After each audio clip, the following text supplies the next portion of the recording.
इनके बेटे अशरफ साहिब भी थे। जालिमों ने बाप के सामने छुरे मारकर दर्दनाक तरीक से बेटे को शहीद किया। फिर बाप से कहा कि अब भी मौका है कि अहमदियत से इनकार करो और मिर्जा साहिब को गंदी गालियां दो, मगर आफरीन है अफजल शहीद पर जिसने कहा कि क्या तुम मुझे अपने बेटे से भी कमजोर ईमान वाला समझते हो, जिसने मेरे सामने सिसकते हुए जान दी है।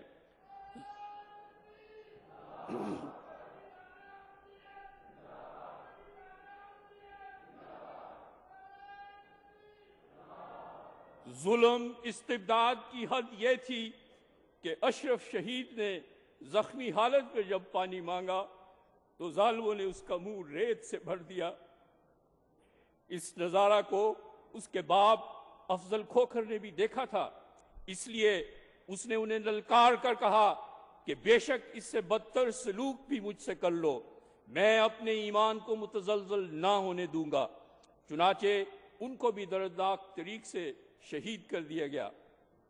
इन्हीं शोहदा में महमूद अहमद और उनके भाई सईद अहमद भी थे, जिन्हें डंडे और पत्थर मार मार कर शहीद कर दिया गया था, और इनकी बीवियों और माओं को आखिरी दीदार की इजाजत भी ना दी गई। आफरीन है अहमदियत के उन सपूतों पर भी जिन्होंने सिद्क़ के कमाल नमूने दिखाए, और आफरीन है उन माओं और बेटों पर भी जिन्होंने तारीख में सब्र व इस्तकामत के नए बाब रकम किए। अहमदियों पर ये तमाम मजालिम रवा रखकर भी पाकिस्तान के हुकाम के दिल उस वक्त ठंडे न हुए जब तक कौमी असम्बली से उन्हें कुरान करीम के अहकाम की सरीहन खिलाफ वर्जी करते हुए गैर मुस्लिम करार ना दिलवा दिया। फिर क्या था, उस वक्त के वजीर आजम पाकिस्तान को इस्लामी इत्तेहाद और इस्लाम का सबसे बड़ा खादम करार देकर मुल्क भर के उलमा से अपील की गई कि 13 सितंबर का जुमा वजीर आजम भुट्टो की दराज़ी उम्र के लिए यौम दुआ के तौर पर मनाया जाए।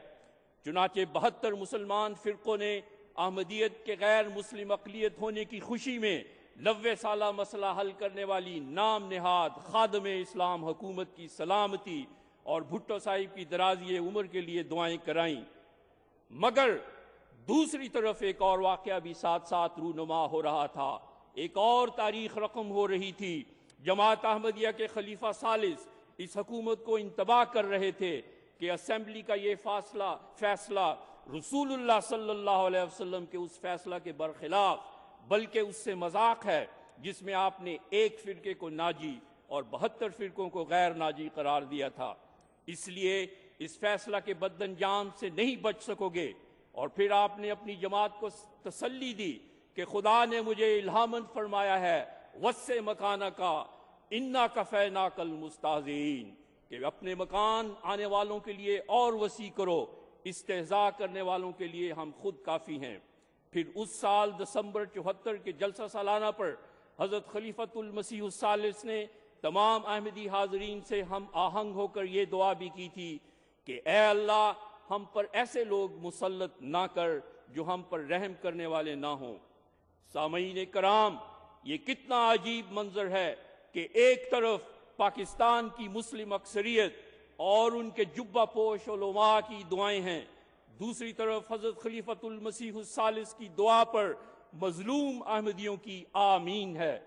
फिर देखो मजलूमों की ये आहें कैसे बेहिजाबाना अर्श पर पहुंची कि 3 साल के कलील अरसा में अहमदियों को कशकोल पकड़ाने वाला खुद कशकोल लेकर अदालत के कटहरे में खड़ा होकर अपनी जान की भीख मांग रहा था। कई ताकतवर हुकूमतों ने सिफारिशें की, अवाम ने शोर मचाया कि 52 साल की उम्र में इसे फांसी देने से अहमदियों की सच्चाई साबित होती है। मगर जो होना था होकर रहा, और 74 साल के फैसला को 3 साल नहीं गुजरे थे कि भुट्टो अपनी जान की भीख मांगते हुए फांसी चढ़ गया। बाद में किसी ने भुट्टो की फांसी का हुक्म सुनाने वाले चीफ जस्टिस मौलवी मुश्ताक हुसैन से पूछा कि भुट्टो को फांसी लगाने का सामान उसके वकीलों और मशीरों ने किया, तो उन्होंने कहा कि सबसे बड़ी मुनसिफ जात खुदा की है, भुट्टो का फैसला आसमानों पर लिखा जा चुका था। और यही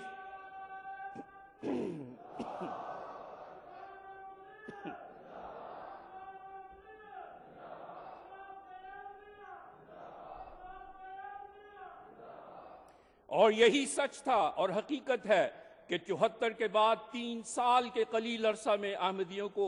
اتنا بڑا نشان دکھا کر اللہ تعالیٰ نے نہ صرف ان کے ایمانوں کی مضبوطی کے سامان فرمائے بلکہ اہل پاکستان کے لیے اس واقعہ کو درس عبرت بنا دیا۔ مگر افسوس کہ اس قوم نے اس سے بھی عبرت نہ پکڑی اور بعد میں آنے والے ایک اور آمر اور فوجی ڈکٹیٹر نے اپنی حکومت کو سہارا اور طول دینے کے لیے احمدیت کا نام استعمال کیا اور تکبرانہ لہجے میں احمدیت کو موذی کینسر قرار دیتے ہوئے اسے جڑوں سے اکھیڑنے کا اعلان کیا اور اپنی طرف سے پہلے سے کہیں بڑھ کر ایسے مضبوط منصوبے تیار کرنا شروع کیے جس سے احمدیوں کو اس نظام خلافت سے جدا کر دیا جائے جس کے اندر ان کی جان ہے۔ یہ سب کچھ نتیجہ تھا جماعت احمدیہ کے خلاف ایک عالمگیر سازش کا، اور اب بھی اسی خدائے غیور نے اپنے ہاتھ سے لگائے ہوئے اس پودے کی حفاظت کرنی تھی۔ چنانچہ جماعت احمدیہ کے چوتھے خلیفہ حضرت مرزا طاہر احمد صاحب شیر خدا بن کر میدان میں اترے۔ انہوں نے جب پاکستان کے اس عامر اور معاندین احمدیت ائمہ کی ملی بھگت سے تیار شدہ منصوبوں کو دیکھا تو اپنی دوربین نگاہ سے پیش آمد حالات کو بھانپتے ہوئے 1983 کے جلسہ سالانہ کے موقع پر جہاں جماعت کو دعاؤں کے لیے تیار کیا، وہاں آمریت کو بھی متنبع کرتے ہوئے فرمایا، تم دعائیں کرو، یہ دعا ہی تو تھی جس نے توڑا تھا سر کبر نمرود کا، ہے ازل سے یہ تقدیر نمرودیت، آپ ہی آگ میں اپنی جل جائے گی، ہے تیرے پاس کیا گالیوں کے سوا، ساتھ میرے ہے تائید رب الورا، کل چلی تھی جو لیکھوں پہ تیغے دعا، آج بھی اذن ہوگا تو چل جائے گی۔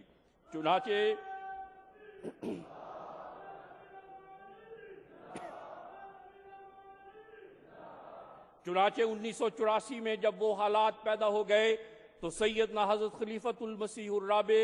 ایّد اللہ تعالیٰ بن عزیز کو اللہ تعالیٰ نے معجزانہ رنگ میں بحفاظت انگلستان پہنچا دیا۔ ہجرت کے اس زمانہ میں جو نہ صرف آپ کے لیے بلکہ اہل پاکستان کے لیے بھی ایک مشکل دور تھا، سیدنا حضرت خلیفۃ المسیح رابع نے زندہ خدا پر اور اپنی جماعت کے ایمان کا جو اظہار فرمایا اسے خدا نے لفظاً لفظاً پورا کر دکھایا۔ آپ نے اس دور کے پاکستانی ڈکٹیٹر کو مخاطب کر کے فرمایا کہ جماعت احمدیہ کا ایک مولا ہے اور زمین و آسمان کا خدا ہمارا مولا ہے، لیکن میں تمہیں بتاتا ہوں کہ تمہارا کوئی مولا نہیں۔ خدا کی قسم، جب ہمارا مولا ہماری مدد کو آئے گا تو کوئی تمہاری مدد نہیں کر سکے گا۔ خدا کی تقدیر جب تمہیں ٹکڑے ٹکڑے کرے گی تو تمہارے نام و نشان مٹا دیے جائیں گے اور دنیا تمہیں ہمیشہ ذلت اور رسوائی کے ساتھ یاد کرے گی۔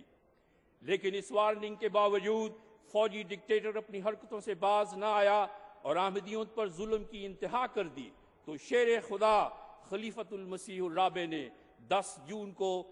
تمام مکذبین اور معاندین کو بالعموم اور جنرل ضیاء الحق کو بالخصوص مباہلہ کا چیلنج دیا، جس سے اس جنرل نے پہلو تہی کی۔ اس پر اسے واضح فرما دیا کہ اگر وہ احمدیوں کے خلاف مظالم سے باز نہ آئے تو عملاً یہی بات مباہلہ قبول کرنے کے مترادف ہوگی اور وہ بد انجام سے نہیں بچ سکے گا۔ سامعین کرام، 17 اگست 1988 کو مباہلے کا یہ شکار جنرل ضیاء الحق اپنے لاؤ لشکر سمیت جس طرح فضا میں ٹکڑے ٹکڑے ہو کر زندہ آگ میں جل کر راکھ ہوا اور کوئی طاقت اسے بچا نہ سکی، یہ وہ نشان تھا جس سے خدا کی وہ تقدیر کھل کر سامنے آ گئی جس کا اعلان حضرت خلیفۃ المسیح الرابع نے پیش از وقت فرما دیا تھا۔ دیکھا